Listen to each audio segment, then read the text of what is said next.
Bom dia! A partir de agora está no ar para você o nosso programa Saúde com Empatia, que é o nosso encontro semanal para falarmos de saúde aqui na programação da Nossa Princesa. E o nosso programa, você sabe, tem um oferecimento super especial da Clínica Empatia, da Empatia Clínica Médica, que aqui em Açu fica no edifício Estel Honorata, na Avenida Senador João Câmara, no Dom Eliseu.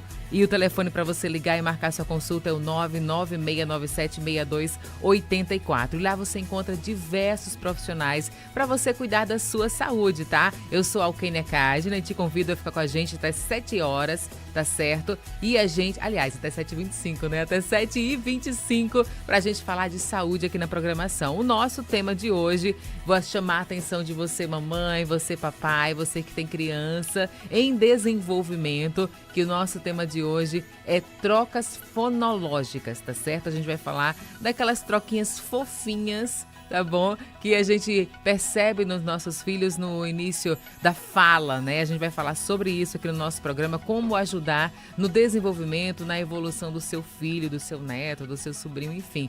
Fique ao vivo com a gente na programação, a gente está ao vivo também no nosso canal no YouTube, que é TV Princesa 90 FM, você pode sintonizar, mandar o seu alô, pedir o seu alô para quem você quiser, contar a sua história também aqui no nosso Saúde com Empatia de hoje. Antes da gente começar, tá bom? Eu quero falar para você da agenda lá da Empatia Clínica Médica. Nessa terça-feira, hoje, dia 18, tem atendimento com a doutora Lavínia Dantas, que atende psicomotricidade.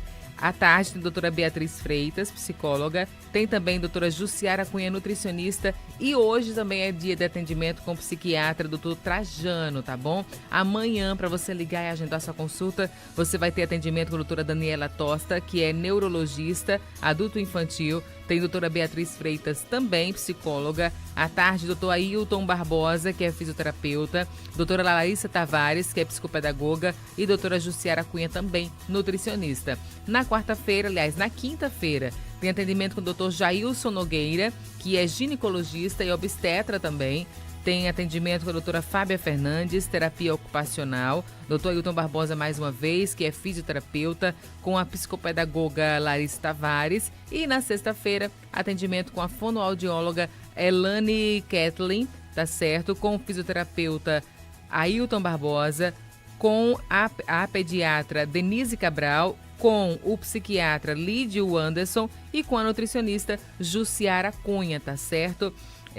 No sábado, pela manhã, também tem atendimento com o oftalmologista Arthur Alves e com a fonoaudióloga Elane Kathleen. Aliás, a doutora Elane Kathleen, que é fonoaudióloga, é quem vai participar aqui do nosso programa. A gente foi ontem lá na Clínica Empatia, a gente conversou com ela sobre trocas fonológicas e ela vai participar aqui do nosso Saúde com Empatia, tá bom? Mas antes, deixa eu mandar um abraço para você que está curtindo a programação da Nossa Princesa.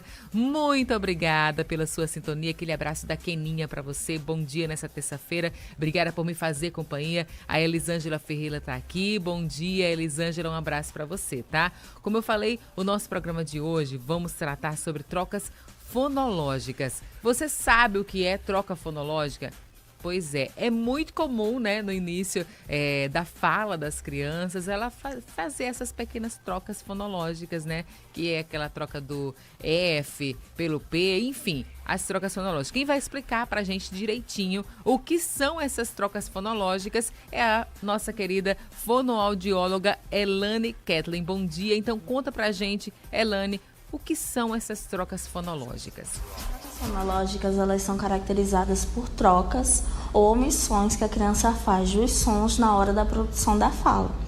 No início do desenvolvimento da linguagem da criança, é muito comum que essas trocas ocorram, porque ela ainda está aprendendo o que são esses sons, ainda está aprendendo como articular esses sons. Então, é comum que essas trocas ocorram. E com o passar do desenvolvimento da criança, essas trocas vão sumindo e vão dando lugar aos seus fonemas respectivos. Tanto é que nós temos alguns marcos, né, onde a gente espera que essas trocas ocorram e marcos que a gente já espera que essas trocas sejam sanadas. E a persistência dessas trocas é que nos gera um alerta, porque a persistência dessas trocas podem ser características de um distúrbio fonológico. E isso precisa de uma atenção mais especializada. Trocas fonológicas que a gente tem muito comuns, né? Que o R pelo L, por exemplo, que tem muitas crianças que trocam bastante durante o desenvolvimento. O R é um dos últimos fonemas que a gente pega para adquirir. Por volta de uns 3 anos e 6 meses, a criança já começa a falar. E se a criança chegar a uns 5 anos e essas trocas ainda estão persistentes, a gente já vê que ela está com um pouquinho de atraso nesse desenvolvimento. Também é muito comum a criança trocar o C pelo T, a casa vira taza, ou o V pelo F, vaca vira faca. E assim vão surgindo cada vez mais modelos e opções que a gente vê que tem uma coisinha que está fora do eixo. Então, é muito comum, né, a gente perceber essas trocas fonológicas nos nossos filhos, né, mas com o tempo a gente percebe também que esse desenvolvimento vai acontecendo, ali por volta de 1 ano e 6 meses, a criança começa a falar mamãe, papai, e troca muito o M, o B. Aos 2 anos, por exemplo, espera-se que a criança já fale melhor, mas ela ainda faz essas trocas fonológicas, ela já adquire, né, a capacidade de falar o som do P, do T, do D, do N também. Aos 2 anos e 6 meses, a criança adquire a capacidade de falar o K, o som do K, do G, do NH, né? Aí vai evoluindo cada vez mais aos 3 anos e 6 meses, o X, o som do X, o som do J, né? Aos 4 anos, e aí ela vai ter som mais intermediários aos 4 anos, aos 5 anos, aí a gente já espera que essa criança tenha um desenvolvimento completo da fala também. E sobre essas questões, a doutora Elane Kathleen, ela falou também com a gente, tá? Ela falou quando que as trocas passam a impactar a vida dessa criança, né? Eu sei que a gente como pai, como mãe, a gente fica na ansiedade, até aquela comparação também, né? Com o filho da vizinha, com o sobrinho, com outra criança, até na escola também, acaba que é natural que a gente faça essa comparação, principalmente quando a gente é mãe de primeira viagem, né? Eu sei muito bem disso. Quando a gente é mãe de primeira viagem, a gente costuma fazer essas comparações com a criança do outro, né? Mas é muito comum que cada criança tenha o seu processo de desenvolvimento, né? Mas quando que as trocas passam a impactar a vida de uma criança, né? Porque a gente como adulto, faz essa comparação, mas aí a criança, quando que isso começa a impactar, né, na vida de uma criança? A doutora Elane Kathleen falou sobre isso também.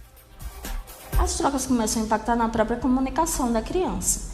Uma criança com 3 anos, por exemplo, em que somente os pais, porque já são acostumados de como a criança fala, só eles entendem o que a criança está falando, já gera um alerta grande. Uma criança com 3 anos, ela já formula frases, já deve ser entendida por uma boa quantidade de pessoas. E somente os pais estão entendendo, ou até mesmo nem os pais entendem, gera aquela frustração na criança, dela tá tentando se comunicar, mas ela não está conseguindo. Ela tenta, os pais não entendem, ela se frustra, ela se cala, ela começa a usar gestos para ser entendida, vai deixando a fala cada vez mais de lado. E outro exemplo muito comum também é na vida escolar da criança. As trocas, elas começam a atrapalhar a criança a partir do momento em que uma criança que fala errado, digamos assim, ela lê errado. E se ela lê errado, ela escreve errado. A gente já viu casos de crianças que estavam com problemas no desenvolvimento, né, escolar, foram para avaliações psicopedagógicas e nas avaliações eles viram que não tinha problema. Mas a criança tinha as trocas na fala. E foi aí que a gente viu que as trocas na fala era que estavam atrapalhando ela. E não em si um problema na aprendizagem. A fala está muito relacionada, a produção dos sons da fala, né? Ela está muito relacionada aos músculos articulatórios, né? A bochecha, a língua, palato duro, palato mole. Enfim, são algumas estruturas que elas vão auxiliar a produção do som. A língua é um dos principais músculos que vão auxiliar esse processo, porque é a força no músculo da língua que vai auxiliar na maioria dos fonemas. Então, por exemplo, a produção do R, né? Exercícios que são bem facilitadores para ajudar nessa produção. A criança está lá escovando os dentes, coloca a língua para fora, sustenta a ponta da língua enquanto você escova a língua, ou então empurra a bochecha com a força da língua, vamos ver quem consegue colocar mais força, vamos ver quem consegue projetar mais a língua na bochecha, Ou então uma competiçãozinha que as crianças gostam bastante, que é pegar um docinho, né, que a criança gosta, e vamos ver quem consegue segurar mais tempo esse docinho no céu da boca. E segura o docinho no céu da boca com a ponta da língua, que querendo ou não, ele está brincando, ele está se divertindo, é uma coisa gostosa, e ele está exercitando a língua sem nem mesmo perceber. A gente sabe que algumas trocas são muito bonitinhas, que a gente vê a criança falando e, nossa, que fofo, ele está falando de tal jeito, mas quando a criança vai crescendo, a gente vê que essa maneira de falar, ela já não está mais tão fofa. Então, quando a gente fica estimulando a criança a permanecer daquele jeitinho fofinho, bonitinho que ela fala, a gente está prejudicando a criança, porque a partir do momento que ela automatizar falar um determinado fonema de uma determinada forma, ela vai automatizar para as demais palavras. A gente tem um exemplo de uma criança que ao invés de falar vovó, ela fala fofó. E todo mundo acha fofo, é uma coisa linda. Ele tem 2 anos, é normal, ele vai crescer, ele vai aprender. Só que aí esse V pelo F começou a partir para outras palavras. E o V ficou de lado. O V sumiu no vocabulário da criança e deu lugar ao F. Então, assim, reforçar essas palavrinhas erradas mais prejudicam a criança do que auxiliam no seu desenvolvimento. Então, o aconselhável é que não fiquem achando bonitinho, não falem também, que às vezes a criança fala de uma determinada forma e de repente a família toda também está falando daquele jeito porque achou bonito, porque achou fofo. Isso não vai auxiliar a criança, vai mais prejudicar ela. Que é fofinho, né, gente? Que é fofinho quando a criança começa a fazer essas trocas fonológicas, né? Realmente é muito fofinho, né? A gente fica encantada com o jeito das crianças falarem. Mas uma coisa importante que a doutora Elane falou é que a gente não pode reforçar esse comportamento, né? A gente pode continuar achando fofinho, mas aí a gente não pode reforçar esse comportamento. Como, por exemplo, meu filho tem 1 ano e 6 meses. Então, ele faz algumas trocas fonológicas que, de acordo com o que ela falou, é natural, é do processo de desenvolvimento, né? Ele está tentando aprender a falar, ele vai falar alvo, ele fala alfo, por exemplo. Eu acho lindo ele falando alfo, né? Mas quando eu vou falar com ele, você quer o alvo, e aí eu reforço que aquele fonema do V, né, a forma como falar aquele fonema, né, mas aí eu quero que você me conte, tá, experiências aí com seus filhos, com seus netos, você que tá acompanhando a nossa programação, conta aí pra mim, como que seu filho fala algumas palavras que você acha bonitinho, né, que a gente fica com pena de corrigir, a verdade é essa, a gente fica com pena de corrigir algumas palavras que os nossos filhos falam, então conta aí pra gente no YouTube, que eu quero saber algumas trocas fonológicas que o seu filho faz, que o seu sobrinho faz, que um vizinho faz e que você acha fofinho e que dá pena corrigir, né? Tem muitas e que eu poderia falar que muitas que o meu filho faz, mas eu quero saber do seu filhinho, do seu sobrinho aí, do seu netinho, algumas trocas fonológicas que você tem pena de corrigir, né? Que é uma delícia, mas como a doutora Elane falou, se a gente reforçar esse comportamento, né, a gente não vai ajudar o nosso filho, né? Então a gente acha fofinho, mas aí a gente fala direitinho com ele como que a gente deve falar esse fonema, determinado fonema, né? Muito comum a troca do P pelo B, né? Vai falar casa, fala tasa, né, papai, fala dadá, enfim, diversas. Mas por que isso acontece, né? Por que as crianças têm essas trocas? E o que é normal e o que não é, né? Eu vi, inclusive, um artigo que dizia que existem muitas causas para essas trocas fonológicas, né? O próprio desenvolvimento da criança, algumas crianças que têm, né, a linguinha colada, né, aquele freio colado, que isso precisa ser resolvido com cirurgia, mas existem algumas outras causas, como alterações genéticas, oitites de repetição, a gente nem imagina, mas algumas oitites, que é aquela inflamação no ouvido, também pode causar, distúrbios no sistema auditivo, transtornos de aprendizagem também, problemas motores da criança. Você viu que a doutora Elane, ela reforçou nessa questão do fortalecimento, né, muscular, da questão da língua também, uso inadequado das regras fonológicas, desordem neuromotora, distúrbios psiquiátricos também, mas no geral é uma questão comportamental também e do próprio desenvolvimento da criança. Mas tem umas realmente que são muito fofinhas, né? A Elisângela Ferreira, ela diz, Polian, tem um neto de 10 anos que quer deixar Camaleão, que quer chamar um camaleão e chama de caminhão. Sempre erra, nunca chama certo. É fofinho, né? Mas aí aos 10 anos, né, é importante reforçar o nome de cada coisa direitinho, né? Já que ele já tem 10 anos. A Luísa Santos diz, minha sobrinha chama cavalo de favalo. É fofinho mesmo, né? Mas aí, quando ela falar favalo, é o cavalo, não é? É o cavalo que você quer. É o cavalo que a gente tá vendo. Mas que é bonitinho, é. Conta aí pra mim outras trocas fonológicas que o seu filhinho, que o seu netinho faz, que eu quero saber. Eu acho muito fofinho. Em quanto tempo é possível superar essas trocas? Tá aí uma preocupação, né? Elisângela Ferreira, ela falou aqui de uma criança de 10 anos. Mas aí, até quando, né? Em quanto tempo a gente deve se preocupar e pensar, não, aqui já devo levar para uma fonoaudióloga, já devo me preocupar com essa questão. Vamos ouvir a doutora Elane mais uma vez, que ela vai falar exatamente desse tempo, né? Quanto tempo que é possível superar essas trocas? É uma pergunta muito comum e, ao mesmo tempo, muito difícil de ser respondida. Por quê? A superação das trocas, ela depende de 2 fatorzinhos. A constância e a própria criança. A constância, nossa, a gente ouve muito, não, porque meu filho faz fono, mas ele só é atendido durante 30 minutos, só é atendido durante 40 minutos, é atendido durante 1 hora. O tempo em si da sessão não é o fator mais importante, porque o fono ele vai estar lá, claro, para avaliar, descobrir quais são as maiores dificuldades da criança, elaborar estratégias e dar as devidas orientações à família. Só que uma coisa muito importante que é muito difícil, infelizmente, é a família entender que casa também é extensão do consultório. A criança, ela vem aqui pra gente 1 vez por semana. Enquanto ela fica em casa todos os dias, ela vê os familiares todos os dias. Então, quem é que mais consegue auxiliar a criança? Os familiares. A gente dá as orientações e passa as atividades para que seja realizado esses treinos, para que a criança tenha cada vez mais a percepção do som que deve ser produzido e a percepção do som que ela está produzindo. A partir do momento que ela pega essa percepção, as demais etapas do processo se tornam mais fáceis. E aí a gente vai vendo que a evolução se torna cada vez mais gradual e cada vez mais fácil para a criança. E o fator da criança em si é entender que cada criança tem um tempo. Algumas crianças têm mais dificuldade e algumas crianças têm mais facilidade. Quando a gente pega um modelo para a gente aplicar e tentar sanar as trocas da criança, a gente tem os ciclos dentro do modelo, né?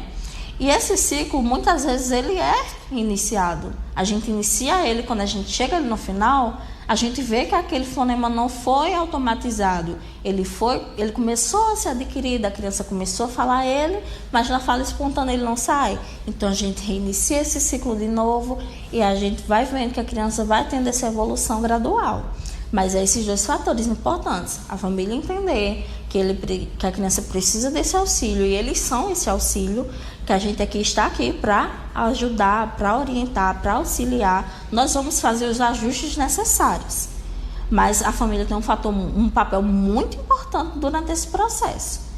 Aí, mas ele não gosta de fazer. Se a fonte deu uma estratégia e não funcionou, fala para ela, olha, isso aqui não funcionou, você pode tentar outro jeito, você pode me dar outra dica, que a gente vai dando as dicas para que o processo da criança seja eficaz e que seja leve. Porque também não adianta a gente pegar a criança e obrigar, olha, você vai falar isso, isso e isso, você vai fazer isso, isso e isso não funciona. A gente tem que ter calma e entender que a criança tem um tempo, a gente precisa respeitar esse tempo, mas a gente também precisa auxiliar. Sem falar no fator de que a casa é o lugar seguro da criança, mas ao mesmo tempo, em alguns casos, né, tem um irmãozinho que ri das troquinhas que ele fala, ele pode ficar um pouquinho mais receoso. Então, de ter essa conversa de que é normal realizar essas trocas, que tá tudo bem ele realizar, mas que a gente tá aqui para dar esse apoio, para que ele não se sinta constrangido. Eu tenho uma criança que ela veio para cá sem conseguir falar o R, né? É um dos típicos casos. E quando ela começou a falar agora no período de férias. E eu questionei para ele, suas aulas voltaram? Aí ele, não, mas eu tô muito ansioso. Aí eu, por que você tá tão ansioso? Ele, porque agora eu tô falando o R, tia. Eles vão ver minha evolução. Eu quero que eles vejam minha evolução. Porque eu já fui muito zoado pelos meus colegas. fui chamada de cebolinha, e agora eles vão ver que eu consigo. Então, cara, quando a gente vê que a criança se motivou tanto, de que quer mostrar para os outros que agora ele consegue, a gente fica naquele êxtase, naquela felicidade que é incomparável. A permanência na escola, a convivência na escola com outros colegas são muito bons em diversos aspectos, mas dois que me chamam muita atenção ele vê que ele não é o único. Ele vê que tem outras pessoas que também têm essa dificuldade e vê que assim como colegas conseguem fazer, ele também tem essa capacidade. Então a gente tem esse olhar voltado para o eu não estou sozinho e esse olhar voltado para o eu também consigo. Aí a gente já pega nas orientações também, né? Se a gente vê que a criança está com essa dificuldade escolar, né? Os meus colegas estão me zoando, não sei o quê. De conversar, né? Da gente deixar a criança ter essa segurança, de se abrir pra gente e de ela entender que tá tudo bem ela não se sentir tão à vontade em relação a algumas palavrinhas, porque os colegas estão zoando ele, de ter a vontade e a segurança de se abrir para que seja conversado isso. Para a gente também mostrar para ele que algumas coisas elas vão fugir do controle. E tudo bem, a gente tem um tempinho determinado para algumas coisas acontecerem, como eu disse. Alguns fonemas são mais difíceis de ser adquiridos do que outros, mas com jeitinho as peças vão se encaixando. Então também é bom a gente explicar para a criança esse contexto, também conversar com o professor, com algum responsável, né, pela criança, para que ela também aprenda esse fator. É tanto que tem algumas vezes, né, fonos dão palestras relacionadas a isso. Inclusive, eu já dei palestras em algumas escolas mostrando, né, que as diferenças, elas estão ali e é isso que nos faz únicos. Mas que algumas coisinhas, elas estão lá não para prejudicar, mas para a gente também aprender. A doutora Elane Kathleen também falou de algumas estratégias que podemos realizar em casa para ajudar a criança a destravar esses fonemas. Vamos conferir. Os exemplos mais comuns, né, que a gente pode dar para a criança é a pista do fonema. Falar para a criança, não corrigir. Não, você está falando errado. Não é taza, é casa. Essa não, além de deixar a criança constrangida, vai deixar ela frustrada, né? Porque ela já não consegue produzir esse fonema. E ela ainda vai ser corrigida assim, principalmente quando é em público, que constrange cada vez mais a criança. Mas aí, casa, entendi, é lá na casa que você quer ir, mostrar o fonema para a criança de uma forma que não estou dizendo que está errado, mas eu estou falando de uma maneira certa e colocando esse fonema diversas vezes no contexto para que ela tenha essa percepção. Além de exercícios facilitadores, né? Vamos fazer aqui uma bolinha em volta do lábio, pede para a criança fazer a volta no vestíbulo da boca. Ou até mesmo, um pirulito, vamos lamber o pirulito com a pontinha da língua para exercitar essa pontinha da língua. Uma coisinha comum do cotidiano que auxilia a criança de uma forma que faz uma boa estimulação, né? Deixa eu pensar aqui em mais um tempo. Mas são realmente coisinhas que, fora imitação, né? A gente tem algumas etapas, né? No processo dos modelos. A gente tem a percepção, a gente tem a imitação, nomeação e fala espontânea. A percepção, a gente vai mostrando os sons para a criança. A imitação, a gente tá aqui no contexto, a criança, às vezes ela imita sem a gente nem pedir, né? A gente tá aqui, vamos passear no bosque, enquanto você logo não vem. Quando a gente pensa que não, a criança já está cantando junto. Ou então, quando a gente está falando uma coisinha, aí quando pensa que não, está lá o papagaiozinho no fundo, repetindo o que a gente está falando. Aí pede para ela nomear uma coisa. Isso aqui, eu esqueci o que é isso. Você lembra o que é? Aí a criança diz, é uma casa. Aí, olha, o fonema saiu. Você viu que você conseguiu falar o que você não conseguia? Outra coisinha, pronto, na troca do C pelo T. A criança, ela tá batendo a língua no palato. Taza. Vamos testar assim? Vamos lá. Casa. Impede que a língua encoste no palato para que o som venha de onde a gente espera. São coisinhas assim que são mais de ajuste que auxiliam a produção do som da criança. Então, meus amores, vocês viram aí, doutora Elane Kathleen, ela deu pra gente algumas estratégias pra gente ajudar os nossos filhos, mas a principal é Em caso de dúvida, procure um profissional, procure um fonoaudiólogo. E doutora Elane Kathleen, ela atende na Empatia Clínica Médica. O telefone para agendar sua consulta é o 996976284. O nosso programa de hoje está chegando ao fim, infelizmente, né? Mas eu quero agradecer a você que ficou com a gente no nosso canal no YouTube, na sua casa, pelo rádio. Muito obrigada pela sua sintonia, pela sua companhia aqui no nosso programa Saúde com Empatia. A Elisângela Ferreira, a Luísa Santos, a Marinalva, a Maria Eduarda, para Fernanda também, a Priscila. Muito obrigada também, Patrícia, Eduarda. Muito obrigada pela sintonia aqui na programação da nossa princesa. Aquele abraço da Keninha para você. O nosso programa de hoje está chegando ao fim. Sempre lembrando para você que o nosso Saúde com Empatia tem um oferecimento especial da Empatia Clínica Médica, que aqui em Açu fica na Avenida Senador João Câmara, no edifício Estel Honorata, e você agenda sua consulta com diversos profissionais que a clínica dispõe para você. Além de fonoaudiólogo, tem ginecologista, fisioterapeuta, cardiologista, clínico geral também, fisioterapeuta, tem psicólogo, psiquiatra e muitos outros profissionais para você cuidar da sua saúde. O telefone para você agendar sua consulta é o 996976284. Compartilha esse programa, tá bom? Com quem você quiser, ele fica disponível no nosso canal no YouTube para você compartilhar à vontade com quem é mãe, com quem é pai, que sofre, tem dúvidas com essa questão das trocas fonológicas, tá bom? Beijo da Keninha e até a próxima terça-feira com mais um Saúde com Empatia. Cuide-se. Beijo.